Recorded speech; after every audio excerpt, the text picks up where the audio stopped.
Hello student, welcomes again maths online class at ACA। तो student, अपन पढ़ चुके थे दो रेखाओं के बीच का कोण, और आज एक इम्पोर्टेंट टॉपिक है कि एक ऐसी रेखा का समीकरण याद करना जो एक बिंदु से पास हो रही हो और दो दी गई रेखाओं के लंबवत हो। क्लियर? तो एक बिंदु से जाने वाली तथा दो दी गई रेखाओं के लंबवत रेखा का समीकरण, अगर इस टॉपिक का कोई क्वेश्चन आएगा तो 6 मार्क्स का क्वेश्चन होगा। तो ध्यान से सुनेंगे कि एक बिंदु से जाने वाली तथा दो दी गई रेखाओं के लंबवत रेखा का समीकरण फाइंड करना है। तो माना कोई रेखा L है जो बिंदु alpha comma beta comma gamma से तो पास हो रही है, तथा रेखाओं x minus x1 upon a1 equals to y minus y1 upon b1 equals to z minus z1 upon c1 and x minus x2 upon a2 y minus y2 upon b2 is equals to z minus z2 upon c2 के लंबवत है। Clear? तो ये जो दी गई रेखाएं हैं ये x1 y1 z1 से पास हो रही हैं, जानते हैं, और a1 b1 c1 इनके दिक् अनुपात है। दूसरी रेखा जो है वो x2 y2 z2 से पास हो रही है और a2 b2 c2 इसके दिक् अनुपात है। क्लियर? तो आप ये तो जानते हो किसी भी रेखा का समीकरण याद करने के लिए एक बिंदु चाहिए और उसके दिक् अनुपात चाहिए। तो जो रिक्वायर्ड लाइन है वो alpha comma beta comma gamma से तो पास हो रही है, तो बिंदु तो पता है अपने को, क्या नहीं मालूम उसके दिक् अनुपात। तो हम मान लेते हैं कि माना P से जाने वाली रेखा के दिक् अनुपात ABC है। क्लियर? तो रेखा का समीकरण क्या होगा? x माइनस, फॉर्मूला जानती है, x माइनस x1 की जगह अल्फा आ जाएगा, x minus alpha upon a, y minus beta upon b, z minus gamma upon c। Clear? अब ये रिक्वायर्ड लाइन होगी, इसको तीसरी रेखा नंबर 3 दे दीजिए। पहली रेखा, दूसरी रेखा और ये तीसरी रेखा। अब क्वेश्चन वाले ने अपने को ABC तो नहीं मालूम है, तो ABC निकालने के लिए एक शर्त क्या लगा दी कि ये जो रेखा है जो आप निकालने जा रहे हो वो दो दी गई रेखाओं पर कैसी है?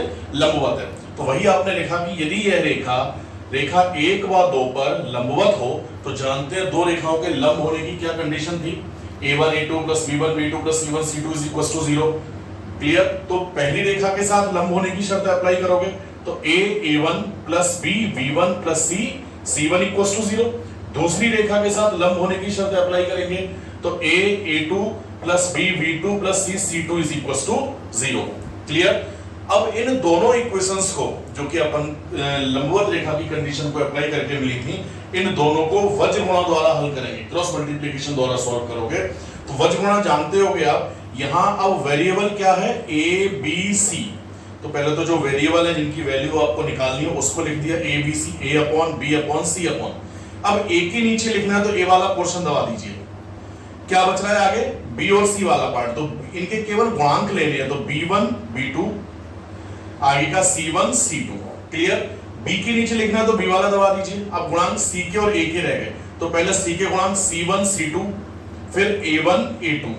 c के नीचे लिखना है c वाला दबा दीजिए। अब गुणांक किसके बचे? a और b के, तो a1 a2 and b1 b2, जानते होंगे पिछली क्लासेस में पढ़ा है। फिर यूं क्रॉस मल्टीप्लाई करेंगे तो a upon b1 c2 minus b2 c1।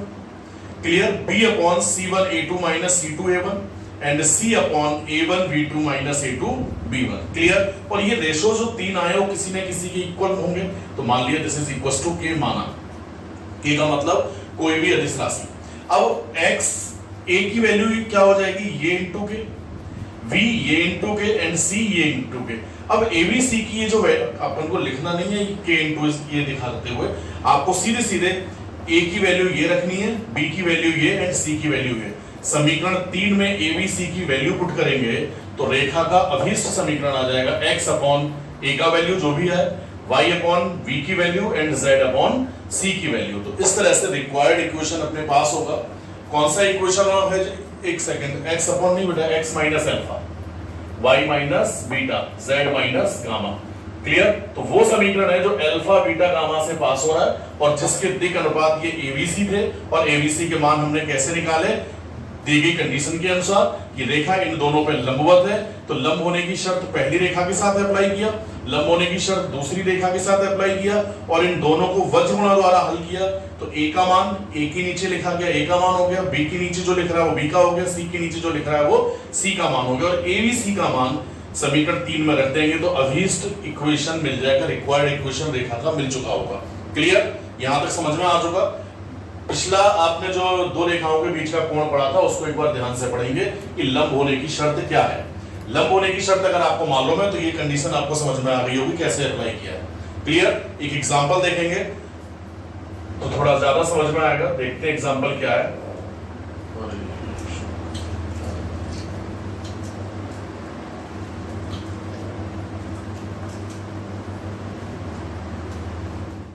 तो एक एग्जांपल है कि बिंदु 2,3,1 से जाने वाली तथा x-1/2 z+3/-1 z-5/2 और x-3/-1 is equal to y+1/2 is equal to z-3/1 पर लंबवत रेखा का समीकरण ज्ञात करना है। तो इस बिंदु से जाने वाली व इन दोनों रेखाओं पर लंबवत रेखा का समीकरण ज्ञात करना है। तो फिर वही बात आती है कि इस बिंदु से जाने वाली जो भी रेखा होगी, जैसे अभी जो टॉपिक आपने पढ़ा है तो आप उससे इसको मैच कराएंगे पहले। तो वहां पर जो बिंदु था वो अल्फा, बीटा, गामा जनरल बिंदु लिया था, तो वहां अल्फा, बीटा, गामा की जगह 2, 3, 1 हो गया। जो दो रेखाएं दे रखी थी उन दो रेखाओं की जगह पर ये दो रेखाएं हो गई। तो सेम क्वेश्चन है तो पहले इस टॉपिक से इसको मैच जरूर कराएंगे और एक एक स्टेप वही लिखेंगे जो उस टॉपिक में लिखा गया है। क्लियर? कि इस बिंदु से जाने वाली जो भी रेखा होगी उसके कुछ ना कुछ दिशानुपात होंगे। तो मान लिया हमने कि माना P से जाने वाली रेखा के दिशानुपात ABC है। एक ग्राफ भी बना रखा है, ये P से रेखा पास हो रही है L और ये दो दी गई रेखाओं पर कैसी है, लंबवत है। ये रेखा जिसका समीकरण ये हो गया, समीकरण 1 बोल दिया, ये रेखा जिसका समीकरण ये, समीकरण 2 बोल दिया गया। क्लियर? तो इस बिंदु से जाने वाली जो रेखा है तो माना P से जाने वाली रेखा के दिशानुपात ABC है। तो रेखा का समीकरण x formula x minus x1 upon a is equals to y minus y1 upon b is equals to z minus z1 upon c। तो x minus x1 का मतलब 2 upon a, y minus y1 का मतलब 3 upon b, z minus z1 का मतलब 1 upon c। Third equation नाम दे दिया इसको। क्लियर? अब ये जो रेखा है, अगर ये रेखा इन दोनों रेखाओं पर लंबवत है जैसा कि क्वेश्चन में दिया गया है, तो लंब होने की शर्त एक बार पहले के साथ लगाएंगे, एक बार दूसरे के साथ। दो रेखाओं पे लंब होने की शर्त क्या होती है? a1 a2 plus b1 b2 plus c1 c2 is equals to 0। तो a1 b1 c1 इसके दिशानुपात, तो a2 b2 c2 जो रिक्वायर्ड लाइन है, जो रेखा आप निकालने जा रहे हो उसके दिशानुपात। तो a into 2 clear plus b into -1 तो -b प्लस c into 2 तो प्लस 2c। इसी तरह से दूसरी रेखा के साथ अब ये क्या बन चुका होगा, a1 b1 c1 तो ये a2 b2 c2, तो इन दोनों का प्रोडक्ट तो a into -1 तो minus a, 2 into b 2b, 1 into c equals to 0। इन दोनों को क्रॉस मल्टीप्लिकेशन द्वारा सॉल्व करेंगे। तो क्रॉस मल्टीप्लिकेशन द्वारा जानते हैं a upon b upon c upon. Clear? केवल गुणांक लिखने होते हैं, बताया था आपको टॉपिक में। तो a के नीचे जो लिखना है तो a वाले पार्ट को छोड़ देंगे, बाद बाकी b का गुणांक -1 into तो -1 into, c का गुणांक 2 into 2 and 1 तो 2 and 1। क्रॉस मल्टीप्लाई करना होता है। उसी तरह से b के नीचे लिखना है, b वाले पार्ट को छोड़ देंगे, तो c का गुणांक पहले 2 और यहाँ 1 तो 2 and 1, फिर a का 2 and -1। क्लियर? सेम c के नीचे जाना है जब तो c वाले पार्ट को छोड़ दोगे तो a और b के गुणांक लेंगे, तो a का गुणांक 2 और ये -1। क्लियर? इस तरह से लिखना है सारणिक के जैसे, और ये -1 and 2 और क्रॉस मल्टीप्लाई किया तो a upon -1 -4। Clear? v upon -2 and c upon 2 2 4 minus minus plus फिर -1 तो a upon -5 b upon -4 and c upon 3। Clear? Is equal to k। अब a इज इक्वल टू -5 के हुआ, v इज इक्वल टू -4 के, c is equal to 3 के। k का मतलब कोई भी कांस्टेंट या कोई भी अदिश राशि। अब अगर हम a इक्वल टू -5 के यहां रखेंगे समीकरण 3 में, b इज इक्वल टू -4 के रखेंगे, c इज इक्वल टू 3 के रखेंगे, तो k कॉमन लेके हट चुका होगा, तो k को लिखने की जरूरत नहीं है। सीधे सीधे आप a की वैल्यू -5, b की वैल्यू -4, c की वैल्यू 3 इसी तरह से टॉपिक में लिख के दिया गया। तो ये abc की वैल्यू समीकरण 3 में रखेंगे तो रेखा का जो अभीष्ट समीकरण है वो मिल जाना है x -2 upon -5, y -3 upon -4 and z -1 upon 3। Clear? तो इस तरह के कई क्वेश्चन मिलेंगे जिनको सॉल्व करके देखोगे। ये क्वेश्चन 6 मार्क्स का आएगा अगर पेपर में आता है। क्लियर? एक क्वेश्चन और देखते हैं इस टाइप का। एक क्वेश्चन है स्टूडेंट उसी टॉपिक का है कि बिंदु 2, -3, 1 से जाने वाली रेखा का समीकरण ज्ञात करो जो बिंदुओं ये और ये तथा ये और ये को मिलाने वाली रेखा पर लंबवत हो। तो क्वेश्चन ये है कि इस बिंदु से जाने वाली रेखा का समीकरण चाहिए जो इन दो बिंदुओं को मिलाने वाली रेखा तथा इन दो बिंदुओं को मिलाने वाली रेखा पर लंबवत हो। क्लियर? तो सेम क्वेश्चन हो गया, वहां तो जिन दो रेखाओं पर लंबवत रेखा थी उनके समीकरण दे रखे थे, यहाँ उन दो रेखाओं के लिए दो बिंदु दे रखे हैं। क्लियर? क्वेश्चन ये हो गया कि जो रेखा आपको ज्ञात करनी है वो तो P से पास हो रही है 2, -3, 1 से, और वो रेखा, इसको A नाम दे दो, इसको B, ये C और ये D, वो रेखा इस A और B को मिलाने वाली रेखा पर लंबवत है और C और D को मिलाने वाली रेखा पर लंबवत है। क्लियर? अब A और B को मिलाने वाली रेखा के चूंकि दो बिंदु मालूम है अपने को, तो इसके दिक् अनुपात निकाल सकते हैं ना। तो जब A और B से जाने वाली रेखा के दिक् अनुपात निकालेंगे तो उसको A1, B1, C1 से डिनोट करेंगे। क्लियर? तो लिखेंगे यहाँ पर कि A तथा B से जाने वाली रेखा के दिक् अनुपात A1 इज इक्वल टू, जानते हैं ना, x2 - x1, तो 3 - 2। Clear? B1 1 - 1, y2 - y1, and C1 Z2 - Z1 यानी 5 - 4 1। क्लियर? सेम उसी तरह से C तथा D से जाने वाली रेखा के दिक् अनुपात निकालोगे, उसको A2, B2, C2 बोलेंगे। क्लियर? तो A2 इज इक्वल टू, फिर वही x2 - x1 तो 2 - 1, V2 is equal to y2 - y1 तो -1 - 5 +5 हो चुका होगा, and C2 is equal to Z2 - Z1 तो 0 - 2 यानी -2। क्लियर? अब जैसे वहां पर तो रेखाओं के समीकरण थे, तो उन रेखाओं के समीकरण से भी तो अपने को दिक् अनुपात की जरूरत पड़ रही थी कि साहब पहली रेखा के नीचे जो लिखे हुए संख्याएं थी उसके दिक् अनुपात थे, दूसरी रेखा के नीचे जो संख्याएं लिखी थी वो दूसरी रेखा के दिक् अनुपात थे। तो हमने वहां दिक् अनुपात दे रखे थे, यहाँ दिक् अनुपात निकाल लिए। बस इतना डिफरेंस है दोनों क्वेश्चंस में। अब दिक् अनुपात जो रेखाएं दे रखी हैं उनके दिक् अनुपात तो ये आ चुके। अब जो रेखा ज्ञात करने जा रहे हो तो उसके भी कुछ ना कुछ दिक् अनुपात होंगे।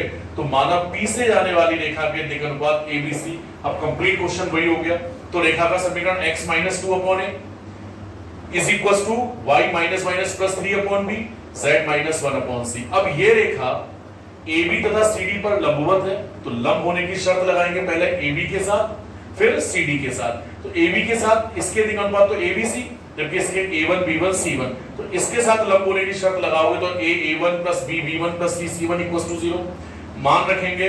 तो A1 का 1, B1 का 0, C1 का 5, तो समीकरण मिल जाएगा A + 0B + C = 0। उसी तरह से CD के साथ लंब होने की शर्त लगाएंगे तो A B C A2 B2 C2 ये आ गया, जबकि यहाँ A2 B2 C A1 B1 C1 इसको मान लें तो क्या आ जाएगा A A2 + B B2 + C C2 = 0। फिर A2 B2 C2 के मान रखेंगे तो अपन को मिल जाएगा A + 4B - 2C = 0। तो सेम क्वेश्चन हो गया वो, यहाँ पर लंब होने की शर्त आपने अप्लाई की, एक बार AB के साथ और एक बार CD के साथ। क्लियर?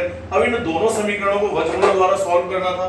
तो A = V = C A के नीचे लिखना, A वाले को दबाते हैं, जानते हैं। अब सीधे करना होगा 0 × -2 तो 0, -4 × 1 तो -4। क्लियर?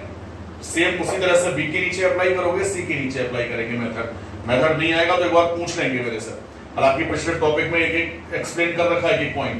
तो A / -4, B/3 एंड C/4। तो A की वैल्यू -4 हो गया बेटा, B की वैल्यू 3 हो गई, C की वैल्यू 4 हो गई।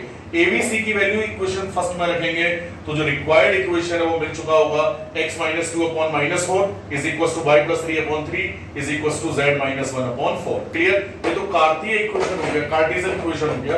अगर वेक्टर इक्वेशन चाहिए तो जानते हैं ना r = a + λb। अब a का मतलब वो पॉइंट जहां से रेखा पास हो रही है, पॉइंट कौन सा है अपने पास 2 - 3 1, तो a वेक्टर क्या बन जाएगा 2i - 3j + k, तो 2i - 3j + k, और उसके दिक् अनुपात ये निकाल ही चुके ना अभी अपन, -4 3 4, तो λ × -4i + 3j + 4k। क्लियर? तो अगर क्वेश्चन वाला कहता है कि समीकरण रेखा का ज्ञात करना है इन सिचुएशंस में, तो कार्तीय समीकरण निकालेंगे, लेकिन साथ ही साथ एक स्टेप लिखना है, वेक्टर इक्वेशन भी सॉल्व निकाल के आएंगे। क्लियर? कार्तीय से वेक्टर में कन्वर्ट करना जानते ही हैं। तो ये जो टॉपिक था बड़ा इंपॉर्टेंट टॉपिक है। टॉपिक वापस रिपीट कर रहा हूं मैं, एक बिंदु से जाने वाली तथा दो दी गई रेखाओं पर लंबवत रेखा का समीकरण। पॉइंट तो दे रखा होगा, लेकिन दो रेखाएं या तो उनके समीकरण दिए हुए होंगे, जैसे टॉपिक में मैंने दिया था, एक एग्जांपल भी दिया, या कुछ इस तरह से रेखाओं के बारे में दिया जाएगा कि पहली रेखा इन 2 पॉइंट से पास हो रही है, दूसरी रेखा इन 2 पॉइंट से पास हो रही है, तो भी आपको क्या करना है, इन 2 पॉइंट से पास होने वाली रेखा के दिक्अनुपात निकालेंगे, इन 2 पॉइंट से पास होने वाली रेखा के दिक्अनुपात निकालेंगे, और फिर जैसे टॉपिक में मैंने कर रखा है एक एक स्टेप ऐसे ही लिखना है। क्लियर? कहीं डाउट हो तो पूछेंगे, लेकिन वीडियो को सुनेंगे जरूर पहले कि मैं बोल क्या रहा हूं। एक एक वर्ड आपको सुनना है, सुनेंगे तभी समझ में आएगा, नहीं सुनेंगे नहीं समझ में आएगा। क्लियर? तो कोशिश करेंगे सुनने की, डाउट होगा तो पूछेंगे। तो आज ये क्वेश्चन कुछ मैं पीडीएफ में आपको इसके एग्जांपल लिख के दूंगा, वो सॉल्व करेंगे। क्लियर? और exercise number 14.3 complete with example होनी चाहिए। क्लियर? Thank you.